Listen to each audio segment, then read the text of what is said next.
যিনি সমস্ত দিক থেকে জগৎকে প্রকাশিত করেছেন তিনিই আকাশ। যিনি সামর্থ্যবান তাঁরই নাম ঈশ্বর। সর্বদা ও সর্বত্র আছেন তাই তিনি ভব। সর্বসংহারক বলে সর্ব, রোদনকরান বলে রুদ্র, পরম ঐশ্বর্যবান বলে ঈশান, কল্যাণকর্তা বলে শিব, পশু ও পাশের ঈশ্বর বলে পশুপতি, সমস্ত বিশ্বে পূর্ণ হয়ে আছেন বলে পুরুষ, সর্বব্যাপক ও সর্বনিয়ামক বলে অন্তর্যামী, ভজনের যোগ্য বলে ভগবান। আর তিনি উৎপত্তি ও প্রলয়ের পরেও অবশিষ্ট থাকেন বলে তার আর এক নাম আদি নাম শেষ। তাকে প্রণিপাত করো, নিজেকে নিঃশেষে নিবেদন করে দাও। কিন্তু জানো তো, তিনি আমাদের কাছে কোনো দূরের জিনিস বা দুষ্প্রাপ্য নন।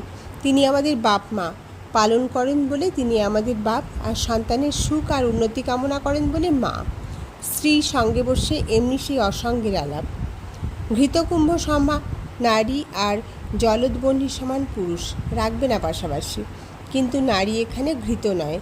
সম্মুখে জ্বলছে যে অদৃশ্যমান অগ্নি, সে তারই দাহিকা। যে ভাস্বর সূর্য, সে তারই দিধিতি। দেবতা সা ন মানুষী। সেই কোপানিধারী সাধুর গল্প জানো না? গুরু বলেছে সাধুকে নির্জনে গিয়ে সাধনা করো। বনের কোণে কুড়ে ঘর বেঁধে সাধন ভজনে মন দিয়েছে সাধু। কিন্তু কোত্থেকে জুটলো এসে ইঁদুরের উৎপাত। ইঁদুর আর কিছুই করে না, স্নান করে ভিজে কৌপিন যখন শুকোতে দেয় সাধু, তখন এসে কেটে দেয়। ভিক্ষে বেরিয়ে সাধু জনে জনে নালিশ করে, আপনাকে রোজ রোজ কে কৌপিন দেবে? একটা বেড়াল পুষুন, উপদেশ দিলে কেউ কেউ।